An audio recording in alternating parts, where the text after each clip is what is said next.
আমি দেশি মুরগি রান্না করতেছি। দেখেন এখানে সব মশলাগুলো দিয়ে দিছি, আমি মশলাগুলো কষাইতেছি।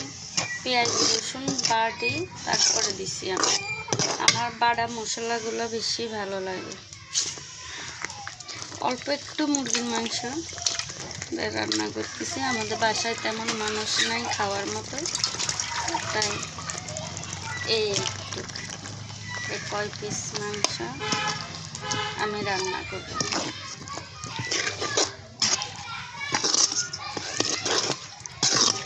কারণ একটা কথা না বললেই, আমরা যারা ফেসবুকে কাজ করি আমাদের প্রতিনিয়ত ভিডিও বানাইতেই হয়। খাও বা না খাও, রান্নার ভিডিও যারাই দেন, আপনারা খান বা না খান, কিন্তু আপনার রান্নার ভিডিও দিতেই হবে।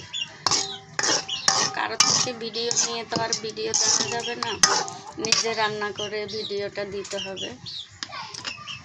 তার বেসিক্যালি দেখা গেছে আমাদের বাসায় মানুষ নাই, আমরা 3 জন সদস্য।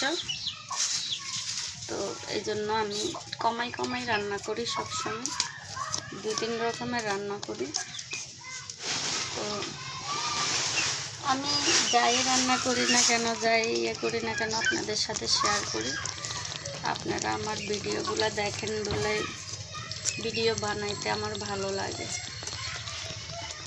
আমি আজকে রান্নাটা কীভাবে, মুরগির মাংসগুলো একটু মশলা বেশি দিলে মশলা বেশি দিই নাই, কিন্তু আদা রসুন পেঁয়াজটা একটু বেশি হয়েছে। আমি একটু সরিষা বাটা খাই, বাদাম বাটা খাই, এগুলো তরকারিতে দিলে আমার অনেক ভালো লাগে। তাই আপনাদের দেখালাম। এই রান্নাটা ভালো করে একটু কষানি হলে আমি পরে ঝোল দিয়ে দিব, একটু ঝোল করবো। মাংসটা কষানি হয়ে গেছে। আসলে আমরা যারা ফেসবুকে কাজ করি, লোক লজ্জা ফেলে কিন্তু আপনার ভালো করে কাজ করতে হবে, কোয়ালিটিফুল ভিডিও বানাতে হবে। যদি কোয়ালিটিফুল ভিডিও না হয় তাহলে পাবলিক দেখেই না।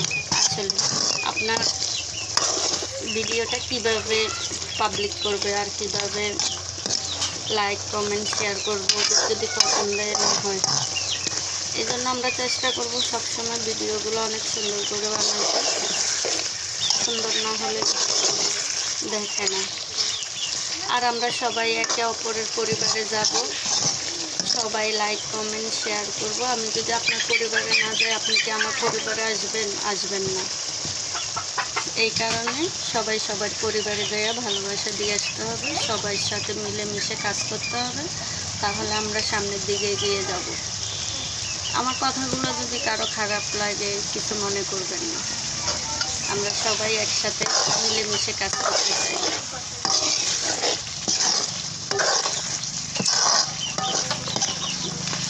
আল্লাহ হাফেজ।